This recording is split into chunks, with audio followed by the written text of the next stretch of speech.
Last দুটো ব্লগে তোমরা দেখলে আমার 31.5 ঘন্টা ট্রেন জার্নি করে হাওড়া থেকে কালকা আসার গল্প এবং কালকা থেকে প্রায় 5 ঘন্টা টয় ট্রেন জার্নি করে সিমলা আসার গল্প। প্রায় 11:15 নাগাদ সিমলা স্টেশনে পৌঁছে সেখান থেকে কার পার্কিং এরিয়া অবধি যেতে প্রচণ্ড কষ্ট হয়েছিল, কারণ রাস্তাটা ভীষণ খাড়াই ছিল। যাই হোক, তারপরে অবশ্য আমাদের খুব বেশি খাটাখাটনি করতে হয়নি, কারণ আগে থেকে ঠিক করে রাখা গাড়ি আমাদের প্রায় 10 মিনিটের মধ্যেই পৌঁছে দিয়েছিল আগে থেকে বুক করে রাখা সিমলার হোটেল রাজদূতে। চলো আমরা হোটেলে এসেও গেছি, 5 মিনিটের মধ্যে এবার আমরা নামবো, হোটেলে ঢুকবো, হোটেলে গিয়ে আবার ফ্রেশ হয়ে বাকি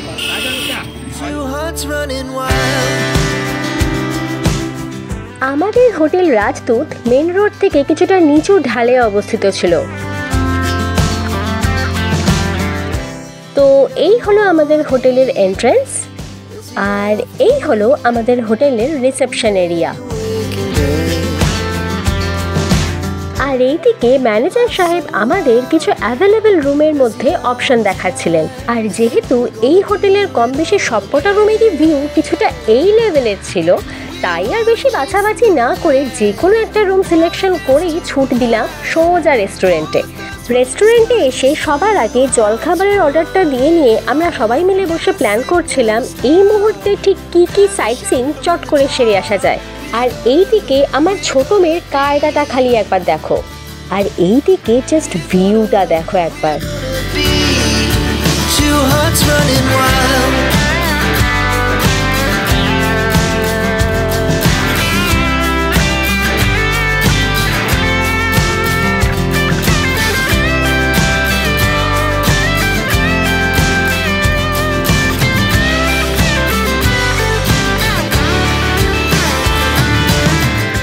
যে জায়গা থেকে এত সুন্দর ভিউ দেখা যাচ্ছে সেই জায়গাটা একবার ঘুরিয়ে দেখাবো না? তাই এবার দেখাচ্ছি তোমাদের আমাদের হোটেলের রেস্টুরেন্ট এরিয়া।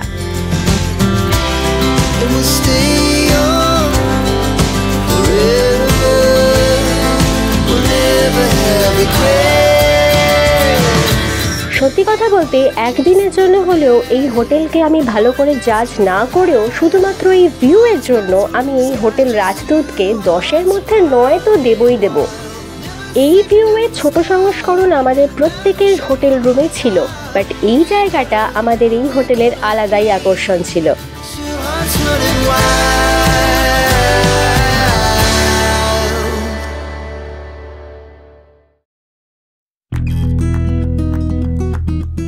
আমরা ঠিক করলাম কাছাপিটের মধ্যে আপাতত দুটো জায়গায় আমরা ঘুরে আসব, গ্রিন ভ্যালি ও জাকু টেম্পল। আর কথা মতো আমরা এই মুহূর্তে পৌঁছে গেছি আমাদের প্রথম ডেস্টিনেশন গ্রিন ভ্যালিতে।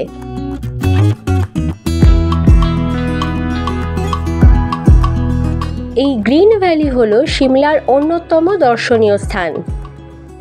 ঘন পাইনে ঘেরা, ঠিক যেন সবুজ কার্পেটে মোড়ানো সারি সারি অসংখ্য পাহাড়, দেখে সত্যিই চোখ জুড়িয়ে যায়।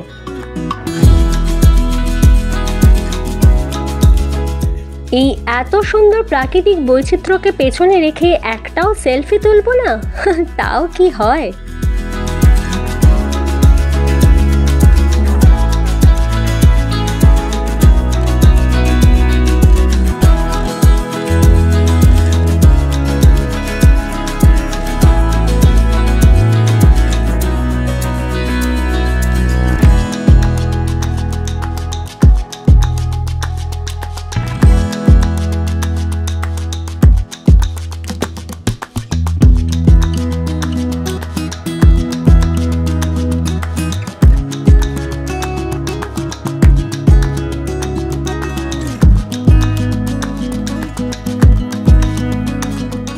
পাইনের এই ঘন অরণ্যে বেশ কিছুক্ষণ সবুজে গা ভাসিয়ে এবার আমরা রওনা দিলাম আমাদের পরবর্তী ডেস্টিনেশন জাকু টেম্পলের উদ্দেশ্যে।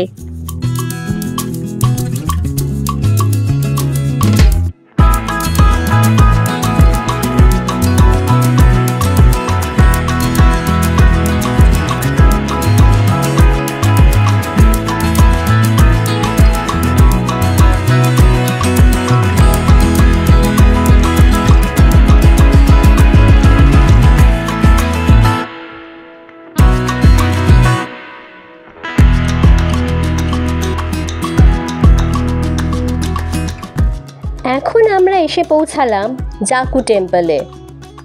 এই জাকু টেম্পল ৮,৪০০ ফিট উচ্চতায় একদম পাহাড়ের চূড়ায় অবস্থিত। মন্দিরের এই প্রবেশদ্বার থেকে মন্দির অবধি পৌঁছানোর জন্য রয়েছে অসংখ্য সিঁড়ি। না, তবে ভয় নেই, এখন ওই সিঁড়ির বিকল্প এসে গেছে। রয়েছে বিশাল দৈর্ঘ্যের 2টি এসকেলেটর। এই 2টি এসকেলেটরে চড়েই পৌঁছাতে হয় মন্দির অবধি। তবে এই সুযোগ সুবিধা হয়েছে খুব সম্প্রতিকালে, আগে অবশ্য সিঁড়ি দিয়েই উঠতে হতো এই মন্দিরে।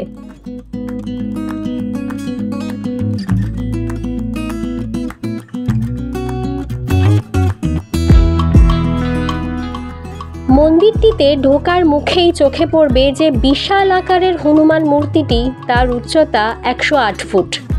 2010 সালের 4 নভেম্বর 1,50,00,000 টাকা খরচা করে এই বিশাল মূর্তিটি নির্মাণ করা হয়। পুরাণ মতে হনুমানজি যখন তীরাঘাতে মূর্ছিত লক্ষণের ঔষধি অর্থাৎ সঞ্জীবনী বুটির খোঁজে যাচ্ছিলেন, তখন তার সাথে এই পর্বতে ইয়াক ঋষির সাক্ষাৎকার হয়। পরবর্তীকালে ওই ইয়াক ঋষির নাম অনুসারে এই পর্বতের নাম ইয়াক, ইয়াক থেকে ইয়াকু এবং ইয়াকু থেকে জাকুতে রূপান্তরিত হয়। তবে এই মন্দিরে ঘুরতে এলে এনাদের থেকে সাবধান। ওই যে হনুমানজির পায়ের তোড়ায় বসে আছে জ্যান্ত হনুমান, কাণ্ডটা খালি একবার দেখো তার।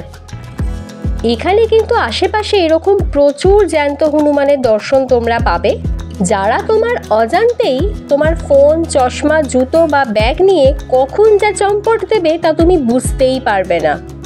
তাই এখানে আসলে আগে থেকে এ বিষয়ে একটু সতর্ক থেকো।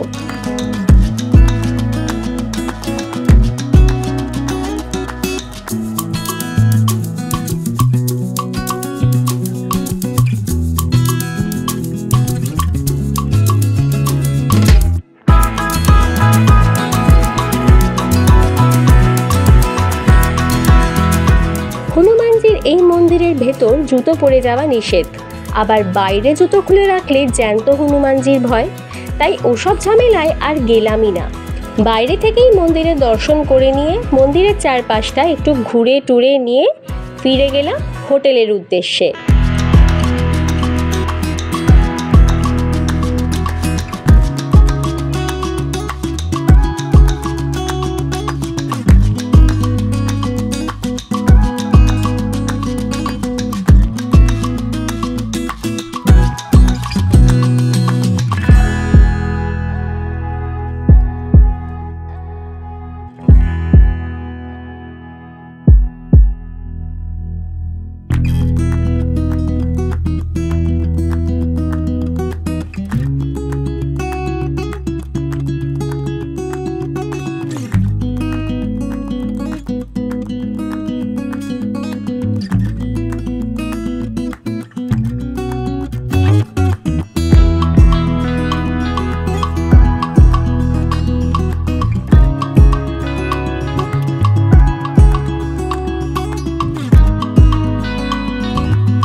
আর এদিকে আমার ছোট মেয়ে গোটা জাকু টেম্পলটা বাবার কোলে ঘুমিয়েই কাটিয়ে দিল। জাকু টেম্পলের ঠিক উল্টো দিকেই রয়েছে বাবা বালকনাথের মন্দির, যেটা আর আমাদের সময়ের অভাবে দেখা হয়ে ওঠেনি। তোমরা এখানে আসলে একবার এই মন্দিরটাও ঘুরে দেখে নিতে পারো।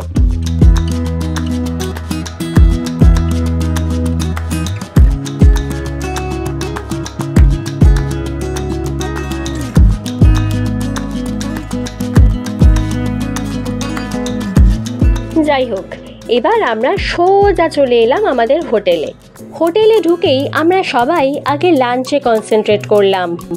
আমি হোটেলে ঢুকে কোনো রকমে ফ্রেশ হয়ে জামা কাপড়টা ছেড়ে ছোটো মেয়েকে খাওয়াতে বসে গেছি, আর ওদিকে ও বড় মেয়েকে নিয়ে ওপরে সবার সাথে খাওয়াতে গেছে। এই হচ্ছে আমার ছোটো মেয়ের আজকের মেনু, ভাত, ডাল আর আলু ভাজা। আর এইদিকে দিয়ে গেছে আমার খাবার, যেহেতু আমি ছোট মেয়েকে খাওয়াচ্ছি, ওপরে যেতে পারছি না। ভাত, ডাল, তরকারি, আলু ভাজা সব কিছু দিয়ে গেছে। আর তার সাথে উপরি পাওনা হিসেবে রয়েছে এই ভিউ। পেটে প্রচুর খিদে, হাতে এহেন সুস্বাদু লেভেলের খাবার এবং চোখের সামনে রয়েছে এই লেভেলের ভিউ। আজকে লাঞ্চটা না জাস্ট জমে ক্ষীর।